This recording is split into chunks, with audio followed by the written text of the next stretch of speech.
When did you make the decision to go sober and sort of cut everything? And what did that lead to in terms of your ambition, goal setting when it came to big, intimidating fitness challenges? Yeah. Initially, it was just like 3 to 4 month periods, like training blocks. Like that's how I kind of did it. So I was like, right, I didn't want to go out every weekend. So I ended up doing, I was meant to have a fight. So like I want to say like a bit of a social media fight, a bit of a like celebrity one. So I had like a 4-month training block for that. That actually didn't end up happening, that first one, but I did that sober. And that was the first kind of like entry into that. So then I was just like, I noticed the benefits of it, and obviously I knew there was benefits to doing it, and that was kind of just the start of it. But it took me like probably 2 years on and off of like having a bit of a sober period, then going on holiday and fucking it all up, and then having another period. And it was so 2 years when I did the last, like, so I went IB for last year sober, but 2 years since I went to the last like IB for party trip, 2 weeks before I did London Marathon. So this is when I first started to get into the running stuff. So it's only like 2.5 years ago. And I did the training block, said I was going to go IB for him, try and not be like as crazy as I used to be. Because every time I used to go was like no sleep for 7 days, like proper intense. And I actually met my missus there, but ended up extending, long story short, extending the trip, did like 5 days of getting on it and drinking and whatever. And then I went and did London Marathon in like 3 hours 18 or something, and I was like, okay, like this it went all right, like, and I could have done better if I hadn't done what I did. And I was like, do you know what? I'm just done. I'm done with like feeling guilty and doing all this stuff and feeling like I'm wasting time. And I always think like, what if I didn't miss a training session, or what if I could have done better? What, like, no matter what I do. And that's why I think I take all these things really, really seriously. And it's almost like giving me a bit of respect in that sense, because every time I do something, I do it like I say I'm going to do something, and I do it to the best of my ability, and I never miss anything. It's like 100%. I don't go out, I don't drink, so I know there's no what if I could have done better, and obviously things don't always go to plan, but in my head I'd feel like I'm missing out on something if I didn't do that. You've been properly all in on partying, getting on it. You've been properly all in on training for the past couple of years. Yeah.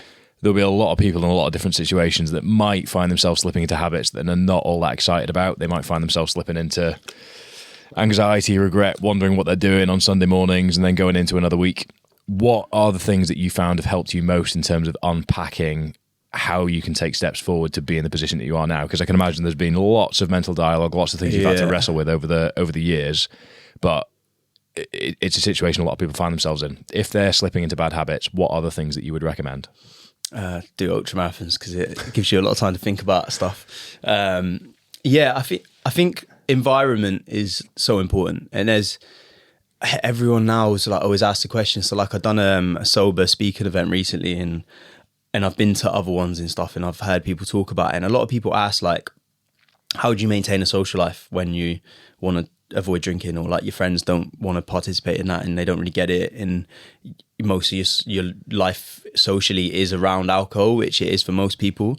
And I think like the honest answer for me is there isn't really like a compromise. It's like you have to cut it all out and you have to remove yourself in that situation, and you might see your friends less. It doesn't have to be forever, but that really helped me. And like at the time when I was trying to like navigate this, I was living with my friends that were still partying and having after parties at the flat, and like I'd get up in the morning to go running like early on a Sunday, and they'd still be going and stuff, and like I had to just go, right, do you know what, maybe I should get my own place, maybe I should move out, maybe I should do that. And I think like you just got to think about like your priorities and what you actually want to do. And like there isn't a problem with drinking every weekend if you want to do that. Like yeah, there's negatives to it, but if you know the trade-off and you're willing to give it up, like the things that you could do in the potential to do more, or then that's fine. But when you feel guilty about it and it starts affecting other aspects of your life, then it becomes an issue.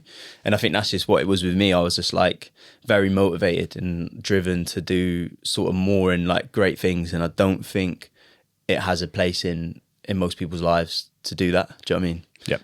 So yeah, that's one of the main things would be like changing your environment and removing yourself from certain situations. And then once you've broken it as a habit, then it almost like becomes quite easy, and you can still then go back into it without it fucking you up. So like I could easily now, if I wanted to, go and have a drink, and it wouldn't mean like, oh, I want another drink, I want to stay out all night, and like no, I wouldn't do that. And I had situations where that's been the case, where I've been fine.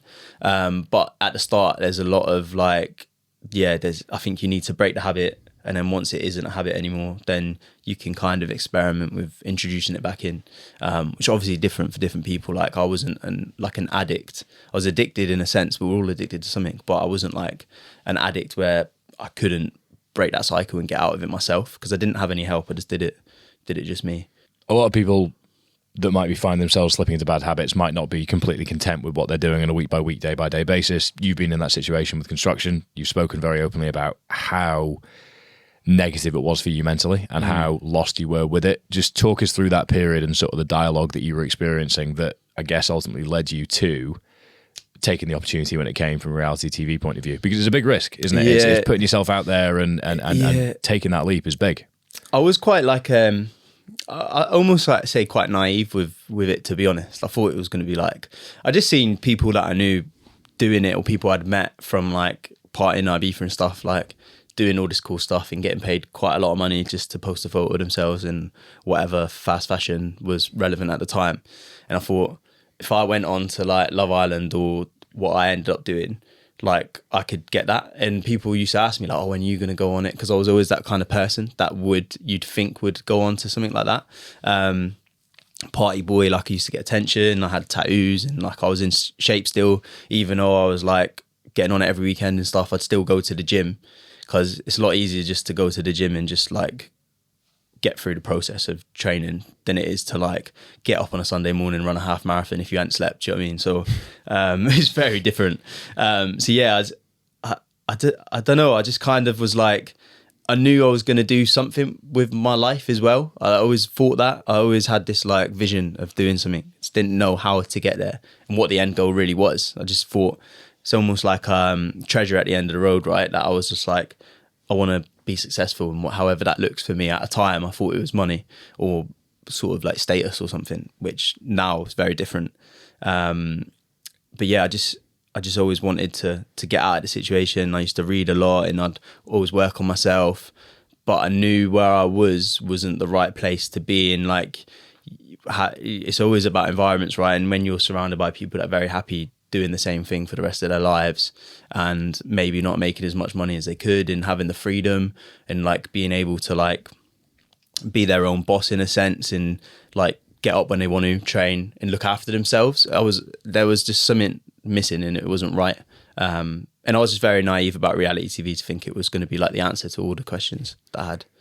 How much of your week to week, month to month habits at the weekend were a way of escaping the work you didn't enjoy doing? Did you feel you were longing for the weekend, for the social life, for the escape, or the fun of it? Because they're all three very different things, aren't they? Yeah, like I guess I think a lot of people don't think they have a problem until they admit they have a problem, but there is probably a problem there.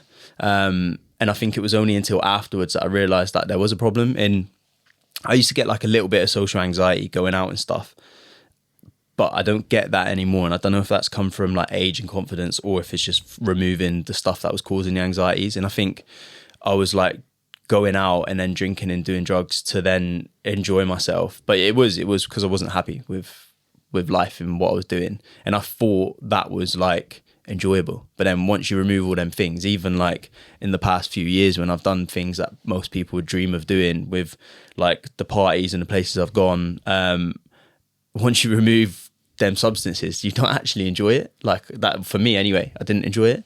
And I can easily go out now and I can have a good time on a night out, but I don't like long for it or like really look forward to it in a sense. It's a big one, isn't it? Because I mean, London, there's a lot of people that might not be happy in their job. That means that Thursday, Friday, Saturday is beers, which can lead to other things. And it's just that day-to-day malaise that can come from it, which means that, I mean, my attitude to alcohol, I'm kind of horrible phrase, but lobriety, we'll call it. Yeah. That's not true, actually. It's kind of like quarterly sobriety, full send, back to a quarter at a time. That's kind of how I approach things.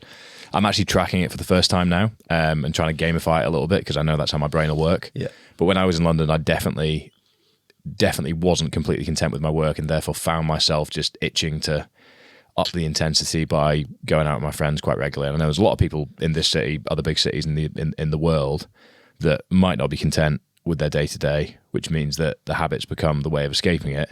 Yeah, even in the not big cities, like back home, Plymouth, like I feel like it's such a big thing for people just to spend the whole weekend doing, because there's nothing else to do as well.